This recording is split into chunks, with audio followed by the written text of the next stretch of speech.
Hey people, this is Tim Black. How you doing? I gotta make a special request. Now, I don't usually make special requests, but this time I gotta do it because it's important. I'm gonna request that you watch this entire video. Now, I need you to watch the entire video because I did this video in real time doing a live stream. And if you don't watch the entire video, you won't get my point.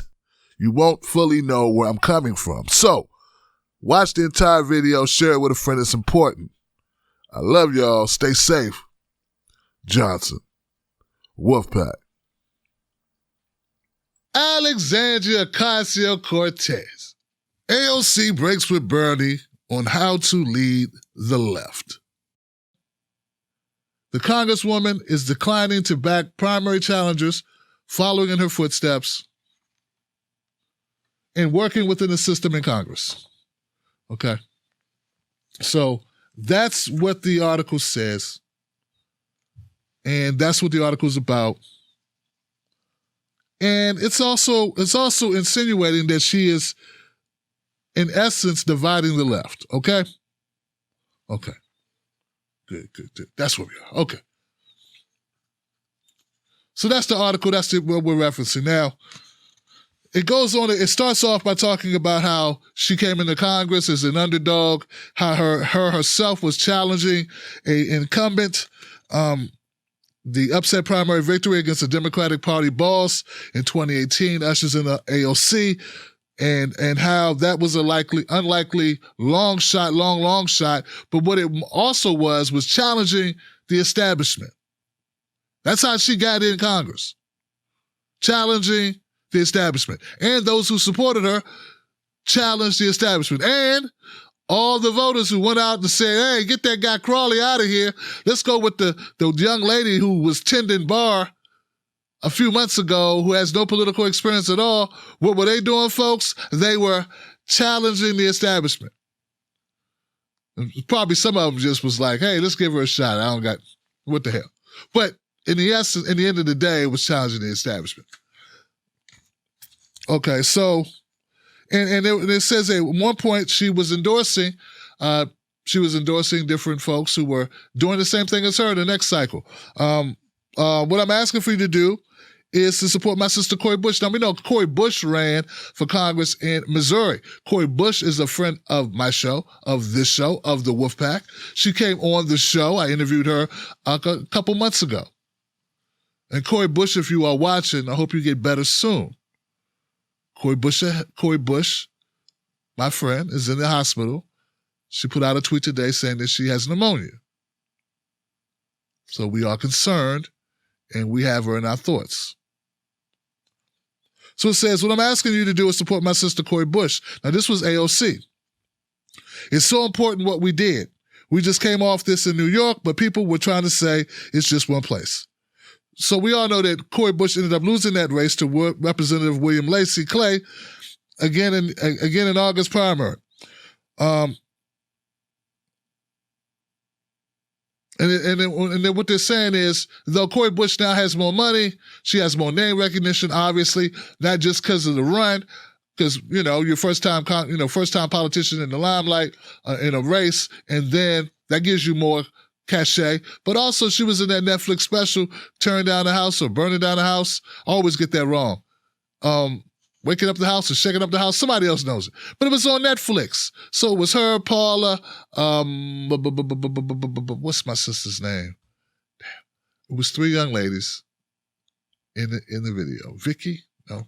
Now I'm guessing. So anyway, her profile is raised, but Ocasio-Cortez, AOC, is not backing Cori this time.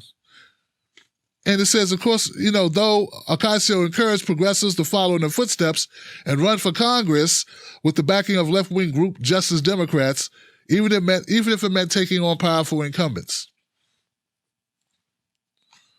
And it says 16 months later, the Missouri primary isn't the only one Ocasio is steering clear of. Of the half-dozen incumbent primary challengers, Justice Democrats is backing this cycle, Ocasio has endorsed only two. Neither was a particularly risky choice. Both candidates, Jessica Cisneros in Texas and Marie Newman in Illinois were taking on conservative Democrats who opposed abortion rights and later earned the support of several prominent national Democrats. Ocasio-Cortez's reluctance marks a break with the outsider tactics of the activist left, represented by groups like the Justice Democrats. This election cycle, the organization's trying to boot not just conservative Democrats, but also some liberal Democrats, and to replace them with members who are more left-wing. In other words, to replicate what it pulled off against Representative Joe Crowley in 2018 by recruiting Alexandria Ocasio. So they go on to say that Ocasio's shift coincides with turnover among top aides in her congressional office, replacing some outspoken radicals with more traditional political officials. Along with a broadening reckoning on the left on how to expand Sanders' coalition after his failure to do so in the primary. So they say that Alexandria, that AOC, is trying to do what Bernie should have done. They're saying that Bernie should have brought in more moderate figures into his campaign so he'd make more moderate type decisions, which would make him more favorable to the establishment or give him a broader base of support, not just with radical left, because we're all so radical. Wasn't healthcare at all. Radical. Ocasio's endorsement moves are not a fluke, but a part of a larger change over the last several months after her disruptive burn it down. That's it, burn it down the House. Early months in Congress, Ocasio, whose colleagues say is often conflict diverse in person, has increasingly been trying to work more within the system. She's building coalitions with fellow Democrats, members, and picking her fights more selectively. So they're saying basically that Ocasio-Cortez has modulated herself. She has become a woman. She went from a firebrand to being a match brand. She's gone from let's tear it up, let's make it up, let's reshape it all, let's rebuild it, to being like, well, you know what? I don't want to be the person not involved. I don't think maybe there's better ways to do things. Maybe we can have a consensus. Maybe we can work together. Basically, they're saying that she's trying to be reasonable in some ways, but in some other ways, she is breaking from Bernie Sanders, and not just Bernie Sanders, just as Democrats and the other more radical type folks who wanted to change things, damn the establishment, get it done. It goes on to say, now this is important, it says, after starting some high-profile fights with Nancy Pelosi and tweaking Democratic colleagues on Twitter earlier in her tenure, Ocasio has been more conciliatory toward other House Democrats. She dubbed Pelosi the mama bear of the Democratic Party. This is a long article, but I think you get what they're saying. I guess let me add a couple more things. She did change a couple staff members that were notable. Okay, so is that here? Oh, well, first let's also put out the Neera Tanden. Okay, Neera Tanden and James Carville had some stuff to say about AOC. Okay, so the Democratic Party is a party of coalitions. It's not a cult, said James Carville, who we all loathe. A top strategist for Bill Clinton's 92 campaign, a vocal critic of Sanders during the primary. Carville went on to say about AOC, he said, I have observed her. I think she's really talented. That she's really smart. Maybe she is. I don't speak for her. Coming to the conclusion that she wants to be a part of the coalition. So he said he thinks maybe she wants to be down Johnson. Neera Tanden, the president of the liberal think tank Center for American Progress, longtime Hillary aide, bane of most existence, called Ocasio's shift a sign of leadership. Yeah, they say the modulation of Ocasio-Cortez, the softening, the moderating of Ocasio is a sign of leadership. There are some people on the left who thought that their views represented a strong majority. And the primary process has shown that the voters diverged. That Sanders is winning a minority, a smaller minority than he had 4 years ago, Tanden said. Instead of supporting Justice Democrats' full slate of incumbent challengers, Ocasio launched her own PAC earlier this year and has been more focused on electing progressives to Republican-held or open seats. Ocasio declined to be interviewed, but her new communications director, Lauren Hitt, noted that the Bush's August 4th primary is still several months away and that the Congresswoman is monitoring other primaries. Anyway. So there we go. Like I said, it's a very long article, but I want to make sure you have all the context for this that you need to kind of so that you'll be able to form an opinion that's based in fact, not just what I say or what others say. Even though this is just an article where someone's saying a bunch of words, which is something we're going to get to. Let's see.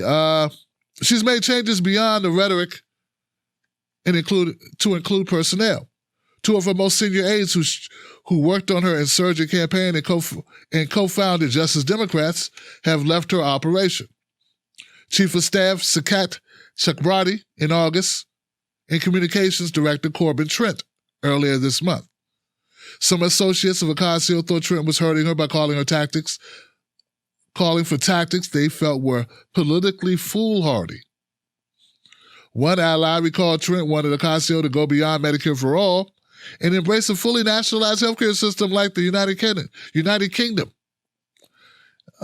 an attempt to further stretch the boundaries of the debate. Trent defenders in the progressive world believe his willingness to make enemies and indifference to what Pelosi's thought helped push ideas like the Green New Deal into the mainstream. Trent, who is working on Sanders' presidential campaign, declined to comment. The hiring of Hitt as Trent's replacement speaks to Ocasio's new approach. So Corbin was released from Ocasio, and then he went to work for Bernie. Okay.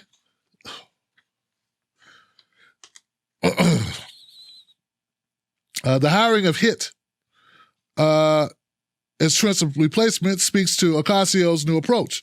An experienced operative, Hitt has worked for moderate Democrats like Governor John Hickenlooper and Representative Beto O'Rourke. Freudian slip. She's sort of Republican. Except for take the guns thing. Which he doesn't want. He's not going to.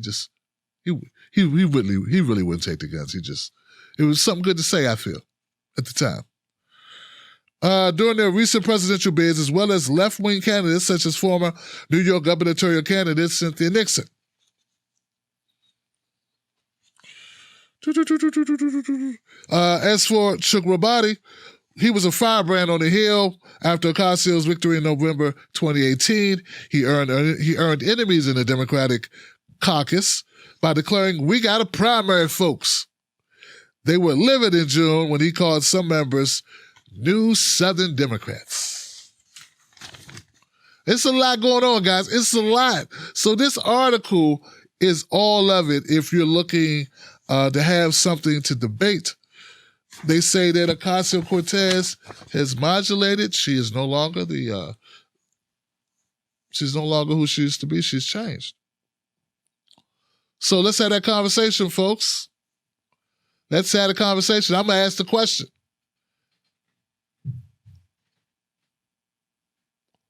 Has her policies changed?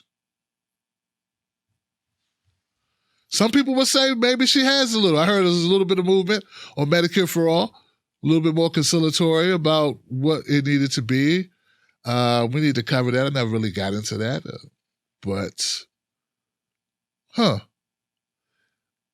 So let's cut the cord. Let's cut the cake, man. Let's get down to it. I told you guys it was only one Bernie Sanders, right? Told you.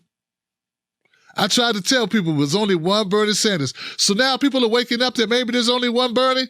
After all, that Ocasio-Cortez is Ocasio-Cortez. And Pramalia Jayapal is Pramalia Jayapal. And Ilhan Omar is Ilhan Omar. And, Rashida Tlaib is Rashida Tlaib. And all people are their own selves.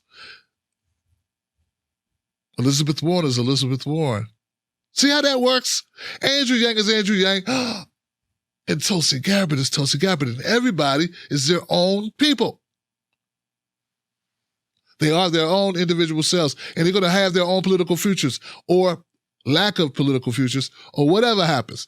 But this who's more progressive thing, at the end of the day, there's a lot to risk to be a true progressive in the environment of political politics. It's one thing to be an activist and work like we do and do what we do. It's one thing to be a commentator or a journalist or own a network or do all the myriad of things that you may do that are involving politics and to hold fast to your ethical beliefs or what your ideology is and how you approach things.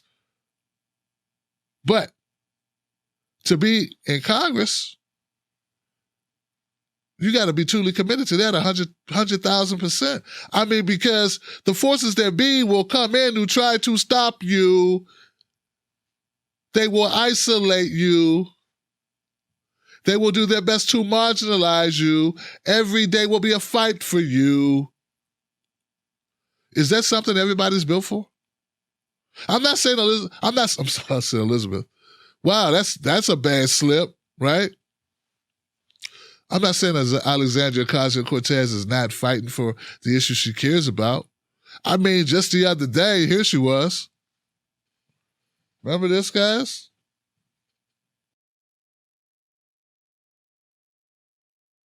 I represent one of the hardest hit communities in the hardest hit city in this country, Queens, New York. 13 dead in a night in Elmhurst Hospital alone. Our community's reality is this country's future if we don't do anything. Hospital workers do not have protective equipment. We don't have the necessary ventilators.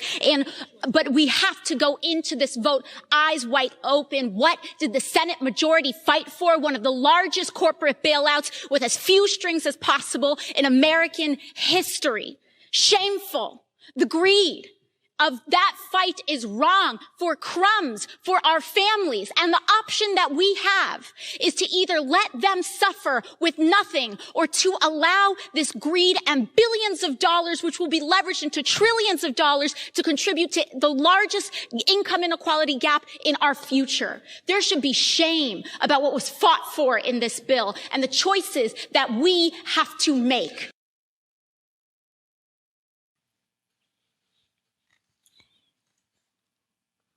Just as Democrats said that AOC remains the most anti-establishment Democrat in Congress. So, does it matter if she tries to work with others? Only if it means she compromises what she is there to do. Right? Right, Johnson? Only if it compromises what she is there to do.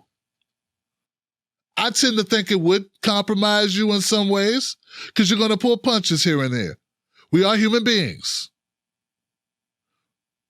Cenk Uygur, he had something to say. Here's what Cenk Uygur had to say. A lot of progressives in this article are very nice, but my job is to keep it real. AOC's decision to work with establishment rather than challenge it is very disappointing. He said a lot of progressives in this article are nice, but my job's to keep it real. Okay, Cenk, we're going to talk about that soon, brother.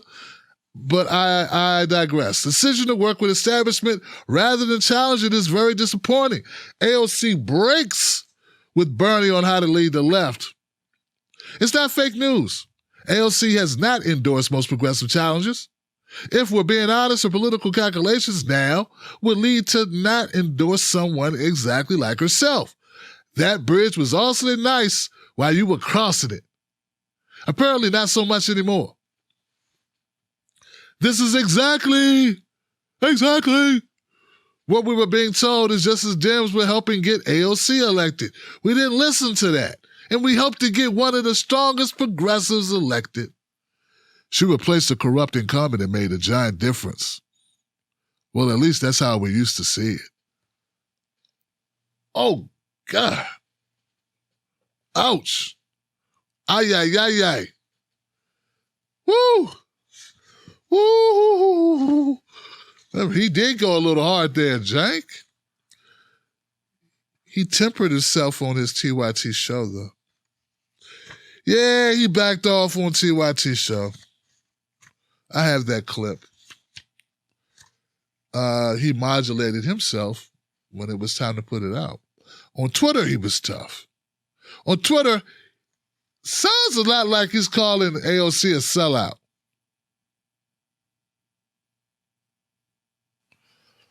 Did AOC endorse Jank?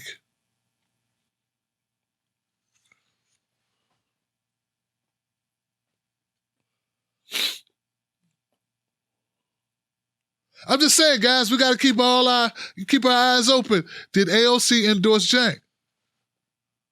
I don't think he did. I don't think she did. All right, here's the deal, guys. Jank says he's going to keep it real. I'm going to keep it realer. Jank, what you're doing to AOC, I do to you.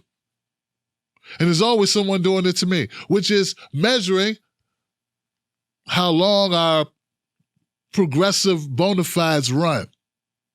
Yeah, always judging how progressive we are. Keep going, you end up in a place called no man's land where no one's good enough, and you're just basically shitting on everyone.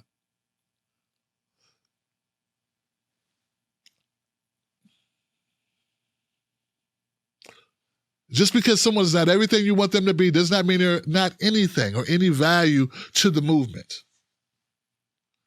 And I think that's the correct tack to take. Look, I could sit up here and I could lambast AOC. I could hit her with a barrage of words. I could call out various issues. I woke up this morning, people put this in my inbox, hoping I'd do just that. But as I've seen the deterioration of many a friend turn into a toxic member of the left community by simply firestorming and burning at the stake everyone who's not as, I don't even know what they are, but is not as pristine as them, I've decided that's not the way to go because it is unhelpful. It's unhelpful to burn at the stake your friends just because they aren't as progressive as you imagine yourself to be. It's unhelpful to tar and feather everyone and anyone who doesn't do your precise bidding. The bottom line, you have to look at it and say, are they doing any of my bidding? Are they helpful at all? Or are they a detriment? Now, that's the decision. So what I'm saying, guys, is I'm not saying us AOC couldn't endorse more people. I want her to endorse Cori Bush. I think Cori Bush would go in and do her damnest to help the people of Missouri, her district. She would go and fight for those people. That's what she would do. If she's in Congress or whatever pursuit she has, I'm sure that she politically would do whatever it takes. She is so connected with grassroots that she has too many faces to look at for her to ever go uptown Georgia Brown, for her to ever go and get all high and mighty and sedity, and forget where she came from and forget what she was there to do. I don't think that's the way Cori Bush is built. Okay? So yes, I think that AOC should endorse Cori Bush and similar people. But has she endorsed anyone? And is it just who Cori Bush is running against? Maybe that's the issue. You did say she's running against a more moderate Democrat, but not a conservative Democrat who's against everything. So this creates a problem for AOC. But it is our job to push her in that direction if that's what we want. It's our job to put pressure on AOC to endorse the candidate you want. Whatever happens to political pressure? See, I think that AOC is amenable. I think she's willing to play ball with us and play ball with them. Like, I know, and look, guys, I know it's not optimal, right? But at the end of the day, we got to look at politicians as politicians and recognize we might have to call some of our friends out and lean into them. Doesn't mean throw them away. It just means we apply the pressure that is at our disposal in order to try to get them to go our way, to do the bidding for the people and to help enact policies that we want. That's our job. That's my job. Now, your job, let me rephrase. That's my job. That may not be your job. That's my job. That's what I choose to do. Because this burning people at the stakes business is not going to help us. When I push TYT, when I push Jank, I push Anna, I push John I had the role of, when I was pushing Jimmy, I was trying. I wasn't just pushing Jimmy Dore because I hate Jimmy Dore. I don't hate Jimmy Dore. I used to consider him a friend. I was doing it because I believed he needed to come back into the Bernie camp. I really believed he could be helpful to the Bernie camp. And we needed him there, not over there. And he was going the wrong way. I really believe that. Now, it didn't work, but it was my job to force the issue. What's happening with AOC? The other side of this thing, I want people to also recognize, if it's printed in Politico, come on now. If it's printed in Politico, I saw New York Post picked it up. It ain't to help us. All right, come on. It's not to help us. It's not like, oh, what's happening to the left? The left is going away. They're being splintered. We got to write an article to help the left get back together so they can challenge the people to put money in our pockets. Yeah, we got to help the left before they get splintered by AOC becoming more moderate away from Bernie. What's going to happen? We're not going to be able to go to fancy parties with our friends in the establishment anymore if they do that. So let's write an article to help AOC see the light of how she needs to get back with Bernie. And if there's anyone who's dumb enough to think that that was not sarcasm, or let me be very clear, that was sarcasm, Johnson. They didn't say that in that article to help AOC or Bernie or you, if you're on the left, okay? That article was written to hurt us. And you are going to help it hurt us. Okay? Don't help them. Help us. See that this is all meant to break us apart. It's to sever us further. That's what this is. Neera Tanden embracing AOC on Twitter is like when the cops want you to be a rat, so they meet you in the middle of the hood and they talk to you in front of everybody. Or they put you in the squad car and they drop you off in front of your block, in front of all the worst thugs, and say, all right, man, talk to you next week. That's the equivalent of what they're doing with AOC here. And can't you see through it, Jank? Come on, Jank. You have to see through it. Neera Tanden doesn't like AOC. She never would, never has, never will. Okay? They don't trust her. Even if they let her in, they would never trust her. They would never know if she'd go back to being her true self, which is more progressive. Now, if you don't think that, you're just a person who never trusted her and never gave her any credit at all, okay? If you think that this whole thing, these last 2 years has been just a ruse to fool you, well then, I don't know what to tell you about that. That's just, we have a difference of opinion of what has been displayed, okay? So what I'm saying is, let's not fall for their trap. I'm not saying we don't vet people. I'm not saying we don't look at our people on the left, and whether they be political or journalists or content creators or activists or whoever they are. I'm not saying we don't look at them and have a stern eye and be discerning. No, be discerning, have criteria, but recognize where the information is coming from and how the narrative is being painted. Is it possible there's something she's trying to extract that's going to be helpful? I don't know. But you would like to have that conversation before you just go and burn down someone, or before you throw them out with the bathwater, because the source of the story matters. Being someone who has had people say things about me without even talking to me, It's kind of painful when people do that, especially people that you ride for, especially people that you respect or people that you care about. They form their opinions without even having a conversation with you at all. They decide that, forget this guy. This is his intention.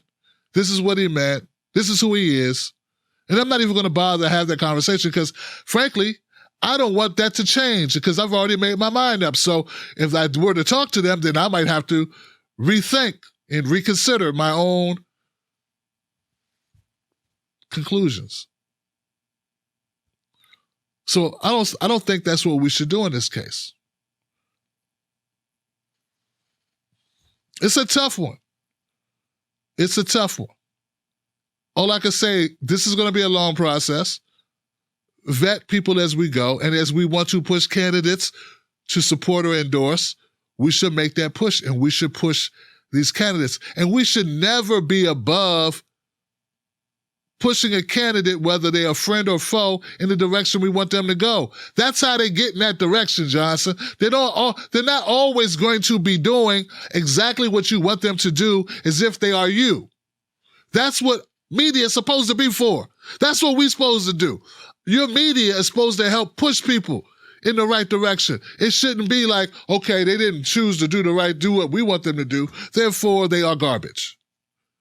You may end up being the most honorable person in the room, but it'll be an empty-ass room where nothing can get done for you. So that's not what we want. That's not the way of the wild. I mean, the way of the sensei.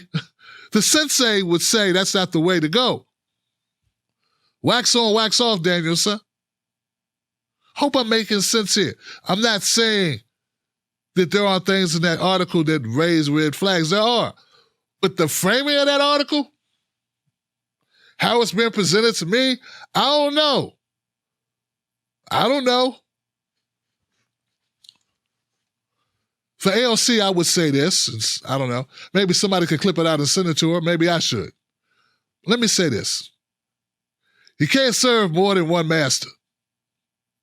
You're going to have to decide if you're going to be their friend or our friend. It's going to come down to that at times. And you're going to have to decide which is more important. Because when the rubber meets the road, these are decisions we must make. You can't ride the fence on everything. You can't ride the fence at pivotal moments. And if you choose to do that, well, then people will come for you. It smarts a little bit, AOC, that you decided to say Bernie supporters were toxic. He kind of went the Elizabeth Warren angle, how we were toxic online and Bernie needed to reel us in. Bernie don't control nothing we do. And if Bernie turned his back on Medicare for all, a living wage, reform of our criminal justice system, or environment correction and redefining environmental policies that make damn sense, that are sane. Like if he went against the things that he's been championing for, I'd be coming for him. I'm like some people. I'd come for him for that. Because it ain't about the person as it is about the policy. They don't want you in their group. They never did. You got gone. You did end one of their friends. They'll never forgive you for that. You'll never be forgiven for that. You'll never be trusted. The only people that trust you is us. Now, what you don't want to do is give too many of us a reason not to.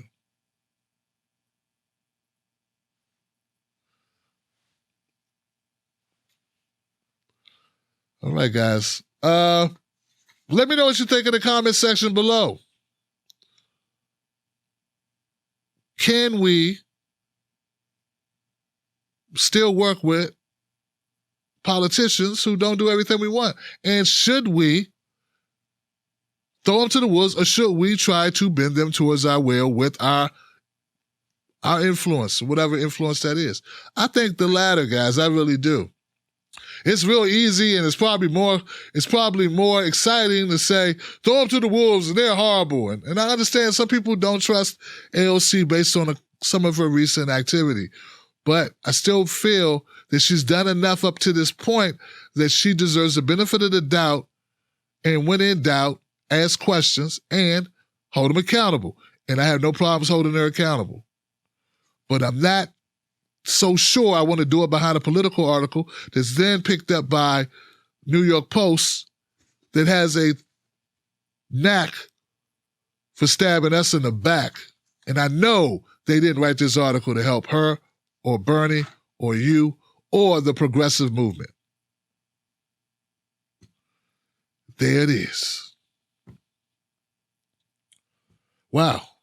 That could have been a show by itself, man. I don't know. That's something, right?